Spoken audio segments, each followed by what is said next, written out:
Every swipe is a high-stakes trade, processed in a marketplace where millions of choices are made every millisecond. When you look at the speed and the volume of modern dating, the traditional rules of courtship are increasingly replaced by the mechanics of a high-frequency trading floor. At the center of this shift is a behavior known as dating hypergamy. It refers to the tendency to seek a partner of higher social, economic, or personal status, what we've traditionally called marrying up.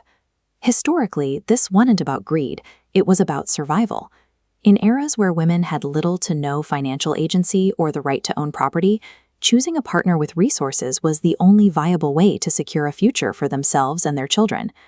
But today, that biological drive is colliding with a different world. Hypergamy has morphed into a hyper-calculated strategy, and in 2026, the collision between our old programming and our new bank accounts is creating a massive market failure. The friction starts with the data. In major cities across America, young women in their 20s are now consistently out-earning their male peers, marking a massive shift in who holds the financial capital in the dating pool. This line shows female income growth climbing year over year. However, this second line tracks survey data where a partner's ability to provide remains a top requirement for daters. The gap between these 2 points reveals the source of the market tension. As women move into higher income brackets while still seeking partners who earn more than they do, the pool of available matches shrinks to this tiny sliver. We are seeing a classic supply and demand failure. An entire generation is holding on to a script from their grandmothers, but their own financial success has made that script mathematically impossible to fulfill. Dating apps don't function as matchmakers, they function as market brokers. They capitalize on this gridlock by locking users into a paradox of choice, where there are millions of options but very few actual connections. To manage the noise, users employ aggressive filters. If a woman filters for a partner who is 6 feet or taller, she instantly eliminates 86% of the men in the market. These filters act like bouncers, keeping the majority of the supply outside the club. This curve shows how that filtering behavior concentrates attention. Because everyone is chasing the same narrow criteria, roughly 10% of the men receive 90% of the interest, leaving the rest of the market in a total freeze. This system trains us to treat people like digital goods. We aren't looking for a person, we're relation shopping for a product that meets a specific set of specs, from height and weight to job titles and zip codes. The dating app economy is structurally designed to fail. By hyper-concentrating interest into a tiny fraction of the pool, it creates an artificial gridlock that keeps users swiping and paying without ever finding a match. To understand why we stay in this loop, we have to look at the brain. Humans are hardwired to seek a parasympathetic state, a mode of safety, rest, and connection. This is the system that allows for the release of oxytocin, the bonding hormone. But for oxytocin to function, the body needs to feel that its environment is secure and non-threatening.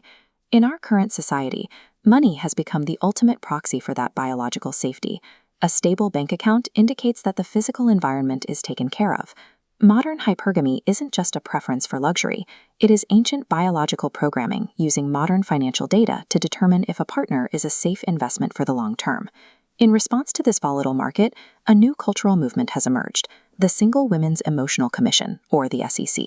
This is the practice of conducting a fee forensic audit on a partner's character and consistency before investing a single ounce of hope. The SEC is designed to spot the stag, or the high beta dater. This is the partner who offers explosive, short-term romantic gains, but has zero emotional endurance. They use love bombing as a form of market manipulation. It is a classic pump-and-dump scheme. They inflate your sense of security with intense affection just to mask the fact that their underlying emotional fundamentals are bankrupt. The second the relationship moves past the initial offering phase and requires actual maintenance, the stag disappears. He cannot afford the long-term fees of a real connection. In 2026, marrying up has become a defensive audit. It is a way to filter out the volatile, high-beta men and avoid the devastating cost of an emotional pump-and-dump. On an individual level, treating dating like a merger is a practical tool for survival. It allows women to establish hard boundaries and guard against the risk of financial or emotional abuse. Because money is power, requiring a partner to be an equal ensures that you don't have to surrender the autonomy you've worked so hard to build. But when we step back, the macro view is bleak. If every high-earning person applies these same defensive filters, the dating market fundamentally gridlocks.